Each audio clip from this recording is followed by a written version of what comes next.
একসময়ের সহসভাপতি, বর্তমান ঢাকা মহানগর বিএনপির অন্যতম সদস্য এবং এলাকার অত্যন্ত পরিচিত মুখ আমাদের রহমান ভাই, উপস্থিত তেজগাঁও থানা বিএনপির আমাদের আহ্বায়ক, যদিও জরুরি কাজ চলে গেছে বিধানসভা রাজ্য, আমাদের কর্মী যুগ্ম আহ্বায়ক, আমাদের যুগ্ম আহ্বায়ক, অত্যন্ত প্রিয় ছোট ভাই আমার দুলাল, আমাদের যুগ্ম আহ্বায়ক, পরিশ্রমী নেতা গাজীবাবু,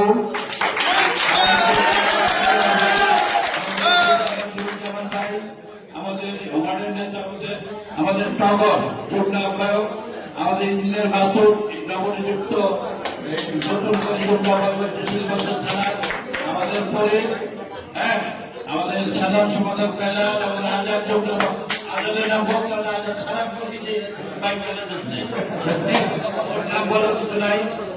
সবশেষে বলার কারণ হলো যে পথ চাইল আমাদের অনেক সবার উপরে আমাদের রহমান ভাই পরে বললাম। তো আজকে এখন নামাজের সময় হয়ে যাবে, আমি কয়েকটি কথা বলে আমি আমার বক্তব্য শেষ করবো, তারপরে একটু দোয়া এবং আপনার তবারকের যে ব্যবস্থা। আপনারা জানেন যে আমাদের বাংলাদেশ প্রায় 15-16 বছর ফেসিস্ট সরকার থেকে আমরা মুক্তি পেয়েছি। তো প্রথমে আমি এই মুক্ত করতে গিয়ে আমাদের যে সমস্ত সন্তানরা জুলাই আন্দোলনে মৃত্যুবরণ করেছে তাদের প্রতি শ্রদ্ধা জ্ঞাপন করছি। বাইরেস্টন এবং কলেজে অকস্মাৎ বিমান দুর্ঘটনায় কোমলমতি শিশুরা যারা মারা গিয়েছে তাদের জন্য আমি সমবেদনা প্রকাশ করছি। এই এলাকায় বিভিন্ন সময় আমাদের বাসের সামনে করোনার সময় মারা গিয়েছেন, তাকে স্মরণ করছি। আমাদের গজিবর আপনাদের বলতে গজিবরের ভাই রহমান মৃত্যুবরণ করেছিল, আমাদের হারুন মৃত্যুবরণ করেছিল, আমাদের বাবলু মৃত্যুবরণ করেছিল, আমাদের চাঁদমাই মৃত্যু মারা গিয়েছে, আরো যারা গরুকে মারা গিয়েছে,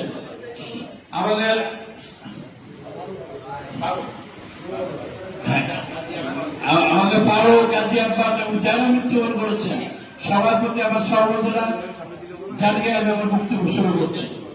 তা আজকে আমাদের মনে রাখতে হবে অনেক কষ্টের বিনিময়ে দেশটি একটি সঠিক পথের দিকে এগোচ্ছে। আমরা পিছন থেকে তাকাতে চাই না।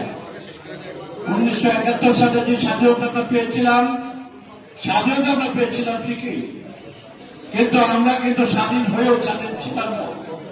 কারণ বিগত আমলে যেই দুঃশাসন প্রত্যেকটা নাগরিকের সহ্য করতে হয়েছে, সেই জায়গায় সে স্বাধীনতা কিন্তু খর্ব হয়েছে।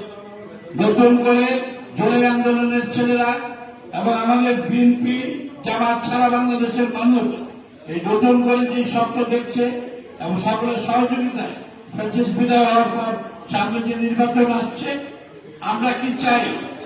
বিএনপি তার মূল আন্দোলন ছিল মানুষের ভোটাধিকার ফিরিয়ে দেওয়া। তো যখনই দেশে ভোটাধিকার ফিরবে, মানুষ সঠিক লোককে মূল্যায়ন করার সুযোগটা পাবে। ভোটের অধিকারই ছিল না। মানুষ ভোট দিবে, নিশ্চিন্তে যদি ভোট দিতে পারে, যারা ক্ষমতা যাবে তারা গণতান্ত্রিক পন্থা দেশ চালাবে। তা আমরা ইতিমধ্যেই দেখছি যে আমাদের প্রধানমন্ত্রী ডক্টর মোহাম্মদ ইউনূস উনি ফেব্রুয়ারি মাসের রোজার আগে ফেব্রুয়ারি মাসের মাঝামাঝি বা প্রথম দিকে নির্বাচন দেবেন এবং কমিশন সেটা ঘোষণা করেছে। সেই অর্থে আমি নিজেও ব্যক্তিগতভাবে বিএনপির পক্ষে অন্যতম একজন প্রার্থী এবং আপনাদের মাঝে আজকে হাজির হয়েছে। আমরা চাই সঠিক ভোটের মাধ্যমে এমপি নির্বাচিত হোক যারা জনগণের পাশে ছিল। আমি আজকে খুব আশা করেছিলাম এখানকার লোকজন এই এলাকার প্রত্যেকেই তাদের কিছু সমস্যার কথা বলবে। যাই হোক, তারপরে আমি তো অনুধাবন করতে পারি, যেহেতু আমরা রাজনীতি করি, মানুষের কল্যাণে কাজ করে যাচ্ছি। নিশ্চয়ই এখন ডেঙ্গুর সময় আপনাদের মশার ওষুধের নিশ্চয়ই অনেক সমস্যা হচ্ছে, কিন্তু আমরা না বলবো এগুলো আমি চেষ্টা করবো, কারণ এগুলো হয়তো এমপি লাগে। আপনাদের এলাকায় মশার ওষুধ ছিলাম হচ্ছে না, ডেঙ্গুতে মানুষ মারা যাচ্ছে। আমি রাজনীতি করলে আগে তো মানুষ বাঁচতে হবে। তাই আমি এই ডেঙ্গু প্রতিরোধে খুব শীঘ্রই আমার ওয়ার্ড এবং থানা নেতাদের নির্দেশ দিচ্ছি, আমিও সহযোগিতা করবো। এখানে যেন পর্যাপ্ত ওষুধ ছিটানো হয়, যাতে অন্তত মানুষ এই ডেঙ্গু থেকে রক্ষা পেতে পারে। আমি পারি আর না পারি, একটা জিনিস আমি চেষ্টা করবো। আমি জানি 15-16 বছর এই কারণ বাজার তেসরি বাজার এই সমস্ত অঞ্চলে মানুষ চাঁদা দিতে দিতে, বাড়িঘর নির্মাণ করতে চাঁদা, কাজ করতে গেলে চাঁদা, বাণিজ্য এলাকায় বাড়াতে পারে না বখানোর জন্য আমি বাঁচি না পারি, এগুলো আমি ধ্বংস করে দিয়ে যাবো। এটা আমি আমি কাজ করছি। আমার রহমান ভাই সব আমরা নিজেরা মিটিং করি, কারণ মানুষকে রক্ষা করতে পারলেই বিএনপির পাশে মানুষ দাঁড়াবে। মানুষ কেন দাঁড়াবে আমাদের না? আমরা যদি নিরাপত্তাই না দিতে পারি, মানুষ চিন্তা করলে আগে তো ভালো ইনশাল্লাহ সেটা হবে। আপনারা আমার মোবাইল নাম্বার গুলা আমাদের মজুদারের মাধ্যমে সবাই পাবেন। ছোটখাটো যে বিষয়গুলা, যে কোনো বিষয় হয় স্থানীয় নেতাদের বলবেন, তারা যদি না পারে তাহলে সরাসরি আমাকে যোগাযোগ করবেন। আমি প্রশাসন সহ যে কোনো ধরনের সহযোগিতা সার্বক্ষণিক আপনাদের করবো।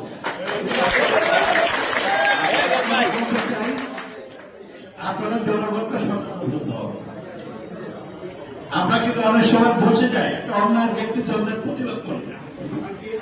প্রতিবাদটা করতে হবে, কোনো না কোনো জায়গায় করতে হবে। সেই প্রতিবাদের সমর্থনে দেখবেন ভালো লোক সবাই কিন্তু এগিয়ে আসে। সেই দিনটা কিন্তু এখন চলে আসছে অলরেডি। এখন আর মুখ বুঝে সহ্য করার সময় কিন্তু এখন না। আমাদের ভারপ্রাপ্ত চেয়ারম্যান তারেক রহমান অত্যন্ত ছিলেন। আমাদের দলীয় যদি কেউ বিপদগামী হয় তাহলে তার কিন্তু রক্ষা নেই। ইতিমধ্যে আপনারা বুঝতে পারছেন, সারা বাংলাদেশে প্রায় 7,000-এর উপরে বহিষ্কার করা হয়েছে। অনেক বড় বড় নেতা বহিষ্কার হয়েছে। তো উনি তো বিদেশ থাকেন, উনি তো নির্দেশ দিচ্ছেন এবং আশা করি খুব তাড়াতাড়ি বাংলাদেশে নিয়ে আসবেন। এই প্রেক্ষাপট থাকবে না। আবার পাশাপাশি আর একটা জিনিস আমাদের মনে রাখতে হবে, বিশেষ কতগুলো গ্রুপ বিভিন্ন মাধ্যমে বিএনপিকে বেশিভাবে খারাপ করার চেষ্টা করে। যেখানে বিএনপি অন্যায় করতেছে সেখানেও দেখাচ্ছে বিএনপি নেতাকর্মীরা অন্যায় করছে। আপনাদের একটু সজাগ থাকতে হবে, প্রতিবাদ করতে হবে যে ভাই খালি কথার কথা বললেন বিএনপি ওই জায়গায় অন্যায় করছে, ঠিক আছে, এই জায়গায় তো বলেনি। এরকম ভাবে আমাদের যদি সবাই সচেতন থাকি, আমার মনে হয় সমস্যাগুলো থাকবে না। আপনাদের বুঝতে হবে, সামনে আমরা যদি কোনো ভুল করি ভোট দিতে, প্রার্থী যাচাই বাছাই করতে, তাহলে ওই সর্বনাশ কিন্তু আর রিকভার করা যাবে না।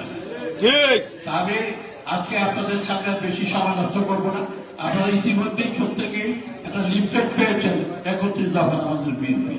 এই 31 দফার ভিতরে বাংলাদেশের সুখ দুঃখ ভালো মন্দ সবকিছু কিন্তু আছে। তা আমরা যদি ক্ষমতায় যেতে পারি, সুষ্ঠু নির্বাচন হয়, তাহলে 31 দফা আমাদের তারেক রহমান সাহেব অবশ্যই বাস্তবায়ন করবেন। মানুষের এই আর্থসামাজিক অবস্থা ইনশাল্লাহ ভালোর দিকেই যাবে এবং আমরা যে স্বাধীনতা নস্বাত হয়েছে, আগামী ভোটের মাধ্যমে এই পুরানো স্বাধীনতা সবকিছু ফেরত আসবে বাংলাদেশে। বাংলাদেশে ইনশাল্লাহ আশা করি কোনো অবদান থাকবে না, কোনো অভাব থাকবে না, অভিযোগ থাকবে না, বেকার সমস্যা থাকবে না। আর আমি যদি আল্লাহ আমাকে সহায় হন, আমি যদি সংসদে যেতে পারি, সেই সুযোগ যদি আমার হয়, তাহলে আপনাদের এই বেকার সমস্যা দূর করার জন্য যেগুলো করা প্রয়োজন, তারপরে রাস্তাঘাট, আপনাদের পানির সমস্যা, বিভিন্ন সমস্যা, সব কিছু কিছু কাজ করতে সরকারি সহযোগিতা লাগে। সেগুলোর জন্য বড় আকারে কাজ করতে পারলে আপনাদের অনেক কাজে হঠাৎ লাগবে। আপনারা ইতিমধ্যে শুনেছেন বিগত আন্দোলন সংগ্রামে এই আপনার 5ই আগস্টের আগে আপনার জুলাই মাসের 2 তারিখে আমার সহধর্মিনী এই আমার 200 মামলা নানান ভাবে টেনশনে উনি হার্ট অ্যাটাক করে মারা গিয়েছে। আমার আছে কে? আমার আছে তো শুধু আপনাদের। আমার একটা তাদের সে লেখাপড়া করিয়ে তাদের প্রতিষ্ঠিত করে বিয়ে সাথে দিয়ে দিচ্ছে। আমি জনগণের মাঝে আমাকে মিলিয়ে দিতে চাই।